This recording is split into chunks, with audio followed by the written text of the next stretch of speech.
എങ്ങനെ പറയാൻ പറ്റുക? അത് പറയുന്ന പോയിന്റും അതായിരിക്കണം. ആളുകളെ നന്നാവുക എന്ന ലക്ഷ്യമായിരിക്കണം അവിടെ പഠിപ്പിക്കുന്നതും അതിനുള്ള വിഷയങ്ങളായിരിക്കണം. വെറുതെ കുറെ പ്രസംഗിച്ചിട്ട് പോയിന്റ് പഠിക്കാനുള്ള വിഷയങ്ങളൊന്നും പറയാതെ വേല പറഞ്ഞിട്ട് കാര്യമില്ല. ജനങ്ങൾക്ക് പഠിപ്പിക്കാൻ നല്ല പഠനാർഹമായ വിഷയങ്ങൾ നൽകി എന്നിട്ട് പോകുമ്പോൾ ഒരു മാറ്റം, എനിക്ക് നന്നാവണം എന്നൊരു ബോധം നമ്മൾക്കുണ്ടെങ്കിൽ നമ്മളിൽ ഈമാൻ ഉണ്ട് എന്നതിന്റെ ലക്ഷണമാണത്. നന്നാവാൻ ഒരു മാറ്റമില്ലേ, നമ്മൾക്ക് എന്തോ ഒരു കുഴപ്പം നമ്മുടെ ഈമാനിനുണ്ട്. ഇന്നമൽ മുഅ്മിനൂന അല്ലദീന ഇദാ ദുകിറല്ലാഹ്, അല്ലാഹുവിനെ കുറിച്ച് പറയപ്പെടുമ്പോൾ മുഅ്മിനീങ്ങളായ ആളുകളുടെ ഹൃദയങ്ങൾ വജ്ലത്തു ഖുലൂബുഹും, അവരുടെ ഹൃദയം വിറക്കും, പേടിച്ച് കിടുകിടാ വിറക്കും. ഒരു വഅദ് കേൾക്കുമ്പോ അല്ലാഹുവിന്റെ ദൃഷ്ടാന്തങ്ങൾ, അല്ലാഹുവിന്റെ അത്ഭുതങ്ങൾ ഇതിനെക്കുറിച്ച് കേൾക്കുമ്പോൾ അവരുടെ ഹൃദയം കിടുകിടാ വിറക്കും. വഇദാ തുലിയത് അലൈഹിം ആയാതുഹു, അല്ലാഹുവിന്റെ ആയത്തുകൾ, ഖുർആനിന്റെ ആയത്തുകൾ ഓതി കേൾപ്പിക്കുമ്പോൾ സാദതുഹും ഈമാനാ, ഞാൻ മുഅ്മിനാവണം, ഞാനൊരു മുത്തഖിയാവണം, ഇനി ഞാൻ തെറ്റ് ചെയ്യൂല, ഇനി ഞാൻ ചിന്മയിൽ നിന്ന് മാറും, ഈ ഒരു ചിന്ത അവരിൽ ഉണ്ടാവണം. ഈ ഒരു ചിന്ത നമ്മളിലില്ലേ? എന്തോ ഒരു അപാകത നമ്മളിൽ വന്നിട്ടുണ്ട്. വാല് കേട്ടിട്ട് നന്നാവാൻ നമ്മൾക്ക് തോന്നുന്നില്ലെങ്കിൽ എന്തോ ഒരു അപാകത നമ്മളിൽ വന്നിട്ടുണ്ട് എന്ന് നമ്മൾ മനസ്സിലാക്കണം. അല്ലാഹു തൗഫീഖ് ചെയ്യട്ടെ, അല്ലാഹു നമ്മെ നല്ലവരിൽ പെടുത്തട്ടെ. എന്നിട്ട് നബി തങ്ങൾ പറഞ്ഞു, ആർക്കാണ് വാല് കേട്ടാൽ നന്നാവാൻ തോന്നുന്നത്? ആരാണ് വാല് കേട്ടാൽ നന്നാവുന്നത്? ഇന്നമാ തുൻദിറു മൻ ഇത്തബഅ الذിക്റ വഖശിയ الرحمن بالغيب فبشره بمغفرة وأجر كريم. അല്ലാഹു പറയാണ്, നിങ്ങളുടെ ഉപദേശം ഉപകരിക്കുന്നത് ഖുർആൻ കൊണ്ട് ജീവിക്കുന്ന ആളുകൾ, ഖുർആൻ ഓതി ജീവിക്കുന്നവർ, ഖുർആനിനോട് താല്പര്യമുള്ള ആളുകൾ. ആരാരുമില്ലാതെ ഒറ്റയ്ക്കിരിക്കുമ്പോ അല്ലാഹുവിനെ പേടിക്കുന്ന ആളുകൾ, ആളുകളുടെ മുമ്പിൽ നന്നാവുന്നവരല്ല. ധാരാളുണ്ടാകുമ്പോൾ എല്ലാവരും നല്ലവരാണ്. ഞാനാണെങ്കിലും നിങ്ങളാണെങ്കിലും ആൾക്കാരുടെ മുന്നിൽ നല്ല ആളാണ്. പക്ഷേ എന്റെയും നിങ്ങളുടെയും പ്രൈവസി, ഒറ്റയ്ക്കിരിക്കുന്ന സമയത്ത് എന്റെ അവസ്ഥ എന്താണ്? എന്റെ വീട്ടുകാരാണ് എന്നെ കുറിച്ച് പറയേണ്ടത്, വേലൊക്കെ പറയുന്ന ആളാണ്, പക്ഷേ ഇയാളുടെ സ്വഭാവം എന്തോ? ഖുർആൻ ഓതാറുണ്ടോ? നിസ്കരിക്കാറുണ്ടോ? വേലം പറഞ്ഞിട്ട് സുബഹി നിസ്കരിക്കാതെ കിടന്നുറങ്ങുന്ന ആളാണോ? ഇതൊക്കെ എന്റെ വീട്ടുകാർക്ക് അറിയാം, നിങ്ങൾക്ക് അറിയൂല. വേല നന്നായിട്ട് കണ്ണിൽ നിന്ന് കണ്ണീരൊക്കെ ഒഴിച്ചിട്ട് വേല പറഞ്ഞൂടെ അല്ലെ? കുറച്ച് ഗ്ലിസറും കൂടി വാങ്ങിയ അതിനേക്കാൾ ഉഷാറായിട്ട് വേല പറഞ്ഞൂടെ? പക്ഷേ ഈ വേല പറയുന്ന ആളുകളുടെ ജീവിതം, ഇവരുടെ ഐഡന്റിറ്റി സർട്ടിഫൈ ചെയ്യുന്നത് വീട്ടുകാരാണ്, അവരുമായി അടുത്ത ആളുകളാണ്. അപ്പൊ നമ്മൾ ഒറ്റയ്ക്കിരിക്കുന്ന സമയത്ത്, അത് ആൾക്കൂട്ടത്തിലല്ലാതെ, alone among the crowd, ആളുകൾക്കിടയിലല്ലാതെ ആൾക്കൂട്ടത്തിൽ നിന്ന് അകലെ നമ്മൾ ജീവിക്കുമ്പോ നമ്മുടെ ജീവിതം, ഉദാഹരണം നമ്മുടെ മക്കൾ സ്കൂളിൽ പഠിപ്പിക്കുന്ന മക്കളാണ്, മംഗലാപുരത്ത് പഠിപ്പിക്കുന്ന മക്കൾ, നല്ല ഫർദ കിട്ടിട്ട വീട്ടിൽ നിന്ന് ഇറങ്ങാം. സ്ഥാപനത്തിലെത്തുമ്പോൾ നമ്മുടെ മക്കളുടെ അവസ്ഥ എന്താണ്? ട്രെയിനിൽ കയറിയാൽ നമ്മുടെ മക്കളുടെ അവസ്ഥ എന്താണ്? പെൺമക്കളാണെങ്കിലും ആൺമക്കളാണെങ്കിലും പഠിപ്പിക്കാൻ വേണ്ടി ലക്ഷങ്ങൾ ചെലവഴിച്ച് നമ്മുടെ മാതാപിതാക്കൾ ഗൾഫിൽ നിന്ന് NRI ചെക്കും ക്യാഷൊക്കെ കൊടുത്തയച്ച് മക്കളെ ലക്ഷങ്ങൾ ചെലവഴിച്ചിട്ട് മംഗലാപുരത്തേക്ക് ഒരു ഹോസ്റ്റലിൽ പഠിപ്പിക്കാൻ അയച്ചതാണ്. ഹോസ്റ്റലിൽ ചെന്ന് മക്കളുടെ അവസ്ഥ എന്ത്? ബാംഗ്ലൂരിലേക്ക് പഠിപ്പിക്കാൻ അയച്ചതാണ്, അവിടെ എത്തി മക്കളുടെ അവസ്ഥ എന്ത്? കോഴിക്കോടിലേക്കും എറണാകുളത്തും പഠിപ്പിക്കാൻ അയച്ചു, മക്കളുടെ അവസ്ഥ അവിടെ ആരും കാണാനില്ല, അവിടെ ആരും ശ്രദ്ധിക്കാനില്ല, അവിടെ ആരും ചോദ്യം ചെയ്യാനില്ല. അപ്പോ സുഖമാണ്, ഞാൻ തോന്നിയതുപോലെ എനിക്കിഷ്ടമുള്ള ആളുകളുടെ കൂടെ ഞാൻ ജീവിക്കട്ടെ. ആ ഒരു ചിന്തയാണ് നമ്മുടെ സഹോദരിമാർക്ക്, നമ്മുടെ മക്കൾക്കുള്ളതെങ്കിൽ അപകടമാണ്.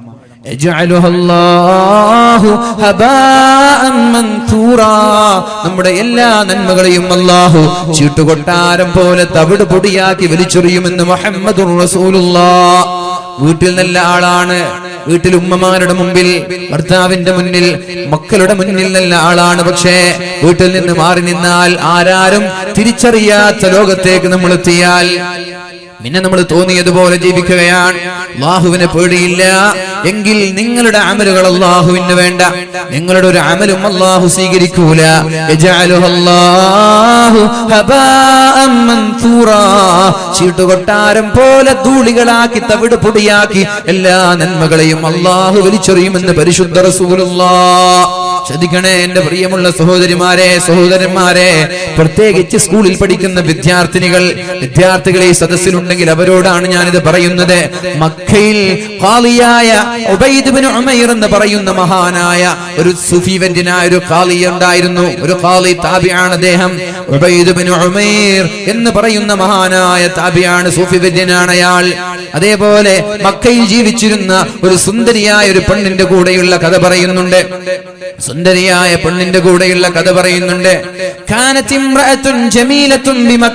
മക്കയിൽ നല്ലൊരു സുന്ദരിയായ ഒരു പെണ്ണുണ്ടായിരുന്നു. കല്യാണം കഴിഞ്ഞ പെണ്ണായിരുന്നു അത്. കല്യാണം കഴിഞ്ഞ ഭർത്താവുള്ള പെണ്ണാണ്. ഒരു ദിവസം കണ്ണാടിയുടെ മുന്നിൽ നിന്ന് തന്റെ സൗന്ദര്യം, മുഖത്തിന്റെ ഭംഗി നോക്കി, തരക്കേടില്ലല്ലോ, ഞാൻ കുഴപ്പമില്ലല്ലോ, കുറച്ച് ചുറുക്കുണ്ടല്ലോ, കുറച്ച് ഭംഗിയുണ്ടല്ലോ. എന്നിട്ട് ഭർത്താവിനെ വിളിച്ചിട്ട് പറഞ്ഞു, നോക്ക് എന്റെ ലുക്ക് നോക്ക്, എന്റെ ഭംഗി നോക്ക്, ഈ സൗന്ദര്യം കണ്ടാൽ ആരാ വീഴാത്തത്?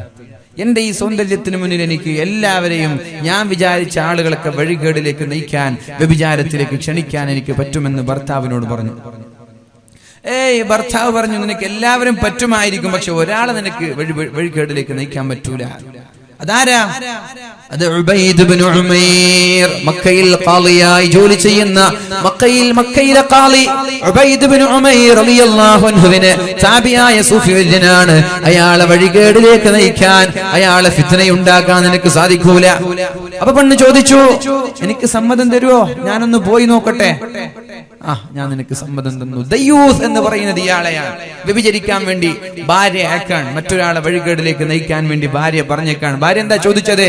ഞാൻ അയാളെ വഴികേടിലേക്ക് നയിച്ച് അയാളുമായി ശാരീരിക സംസർഗം പുലർത്തി ഞാൻ വരാം, എനിക്ക് പറ്റുമോ ഇല്ലേ എന്ന് നോക്കട്ടെ, നിങ്ങൾ എനിക്ക് സമ്മതം തരുമോ?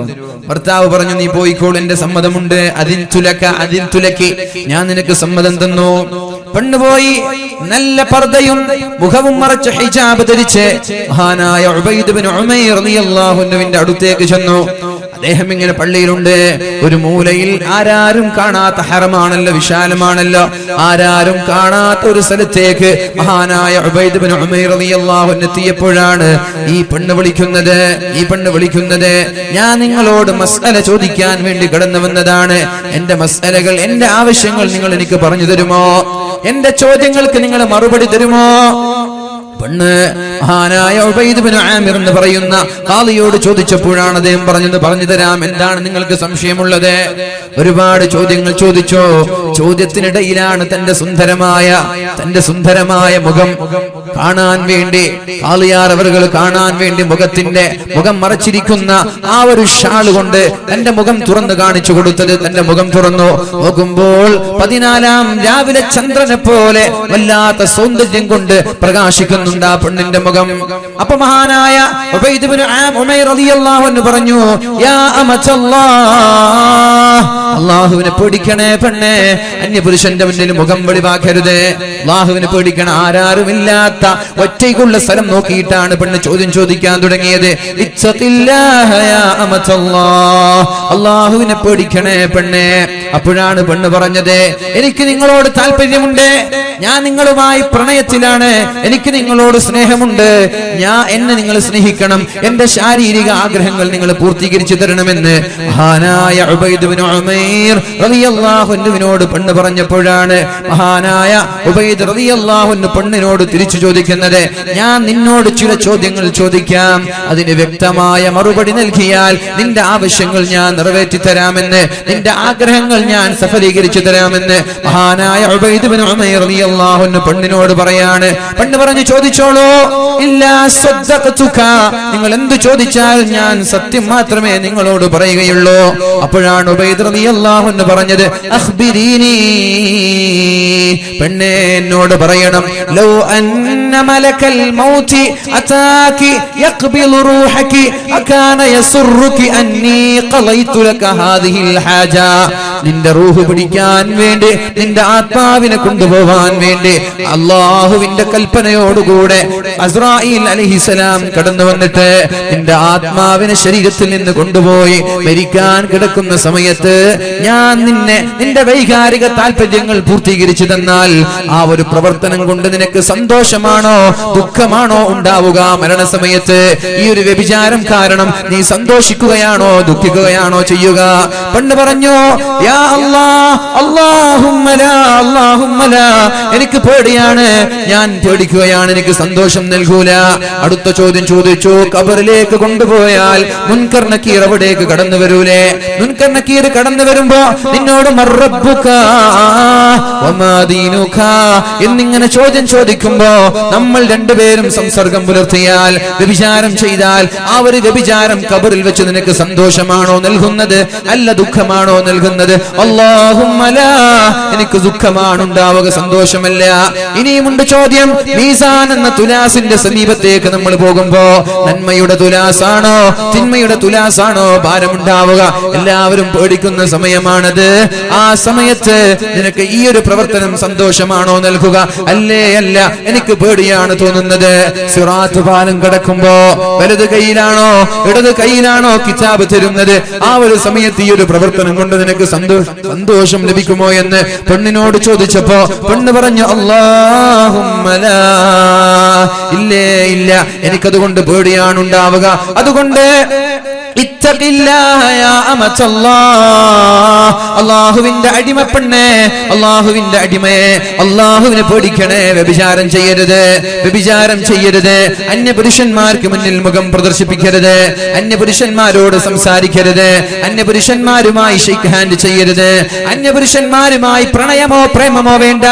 ഈ എന്റെ വിദ്യാർത്ഥിനികളോട് ഞാൻ ചോദിക്കട്ടെ, കലാലയങ്ങളിൽ പഠിക്കുന്ന, ക്യാമ്പസിൽ പഠിക്കുന്ന മക്കളോട്, എന്റെ വിദ്യാർത്ഥികളോട് ഞാൻ ചോദിക്കട്ടെ, നിങ്ങളുടെ ഈ പ്രണയം റൂഹ് പിടിക്കുന്ന സമയത്ത് നിങ്ങൾക്ക് സന്തോഷമാണോ നൽകുക?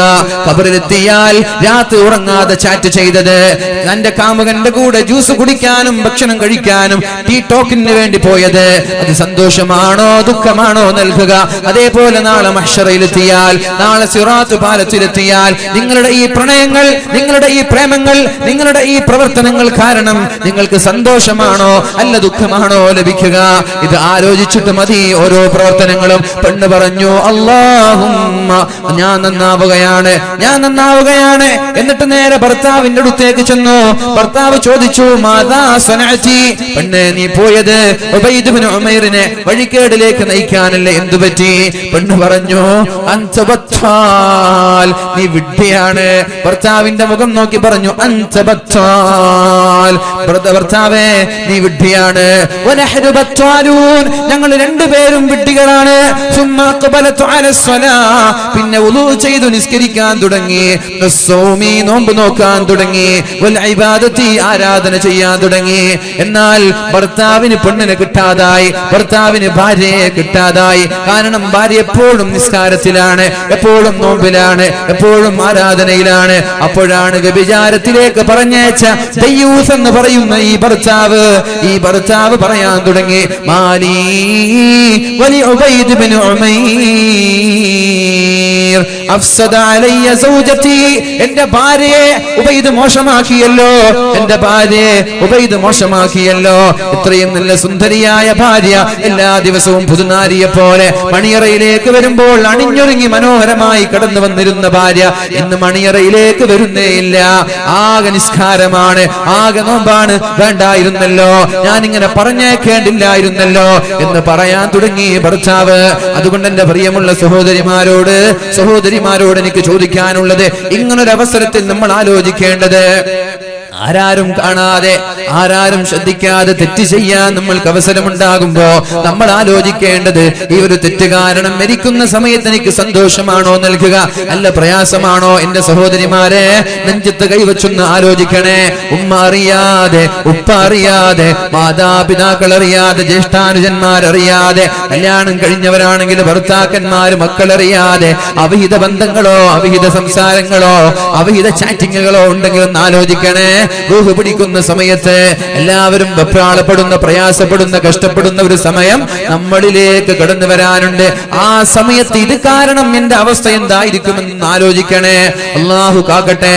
നബി തങ്ങൾ പറയാണ്, അള്ളാഹു പറയാണ് പരിശുദ്ധമായ ഖുർആനിലൂടെ,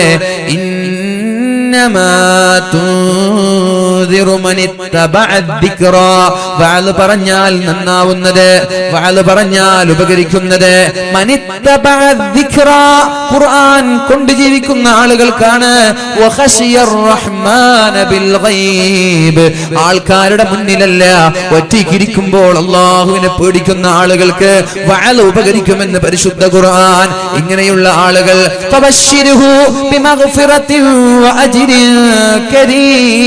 ഇങ്ങനെ ഒറ്റയ്ക്കിരിക്കുമ്പോൾ അള്ളാഹുവിനെ പേടിക്കുന്ന ആളുകൾ നമ്മൾ ആലോചിച്ചാൽ മതി. ഒറ്റയ്ക്കൊരു മുറിയിലാണ്, 4G സൗകര്യങ്ങളുള്ള ഇന്റർനെറ്റിന്റെ സംവിധാനമുണ്ട്.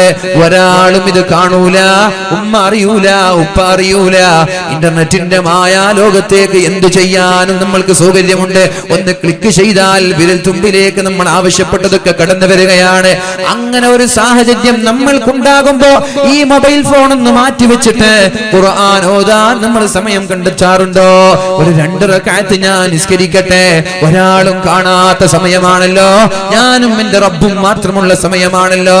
രാത്രി എല്ലാവരും കിടന്നുറങ്ങുമ്പോ മനോഹരമായ ശീതീകരിച്ച മുറിയിൽ ബ്ലാങ്കറ്റിനകത്ത് പുതച്ചുകൊണ്ട് മൊബൈൽ ഫോണിൽ കളിച്ചിരിക്കുന്ന പെങ്ങളെ, നിങ്ങളോട് എനിക്ക് ചോദിക്കാനുള്ളത്, ആ സമയത്ത് നീയും നിന്റെ റബ്ബും മാത്രം കാണുന്ന സമയത്ത് ബാത്റൂമിലേക്ക് ചെന്ന് വുളൂ ചെയ്ത് 2 റക്അത്ത് നിസ്കരിക്കാൻ, അതേപോലെ സുന്നത്ത് നിസ്കരിക്കാൻ, അതേപോലെ ഖുർആൻ ഓതാൻ, അതേപോലെ ഇസ്തിഗ്ഫാർ ചൊല്ലാൻ നിനക്ക് സമയം കിട്ടുന്നുണ്ടോ? നിങ്ങൾക്കൊരു സന്തോഷ വാർത്തയുണ്ട്. ഫബശ്ശിർഹു ബിമഗ്ഫിറതിൻ വഅജ്രിൻ കരീം. അവർക്ക് സ്വർഗ്ഗം കൊണ്ട് സന്തോഷ വാർത്ത അറിയിക്കണേ നബിയേ. അല്ലാഹുവിനെ ഒറ്റയ്ക്കിരിക്കുമ്പോൾ പേടിക്കുന്ന ആളുകൾ അവർക്ക് സ്വർഗ്ഗം കൊണ്ട് സന്തോഷ വാർത്ത അറിയിക്കണമെന്ന് അല്ലാഹു പറയുന്നുണ്ട്. അല്ലാഹുവേ, ഞങ്ങൾക്ക് ഈമാൻ നൽകണേ അല്ലാഹ്, തഖ്വ നൽകണേ അല്ലാഹ്. പിശാചിന്റെ ദുർബോധനം കൊണ്ട് പിശാച് തിന്മയിലേക്ക് നയിക്കുമ്പോ ഞങ്ങളുടെ ഹൃദയങ്ങളെ നന്മയിൽ പിടിച്ചു നിർത്താനുള്ള തൗഫീഖ് ഞങ്ങൾക്ക് നൽകണേ അല്ലാഹ്. അല്ലാഹു തൗഫീഖ് ചെയ്യട്ടെ. പിന്നെ അല്ലാഹു പറയുന്നത്, അശ്ഹദു അല്ലാ ഇലാഹ استغفر الله أسألك الجنة وأعوذ بك من النار أشهد أن لا إله أسألك الجنة وأعوذ بك من النار أشهد أن لا إله إلا الله اللهم ارحمني يا أرحم الراحمين اللهم ارحمني يا أرحم الراحمين اللهم ارحمني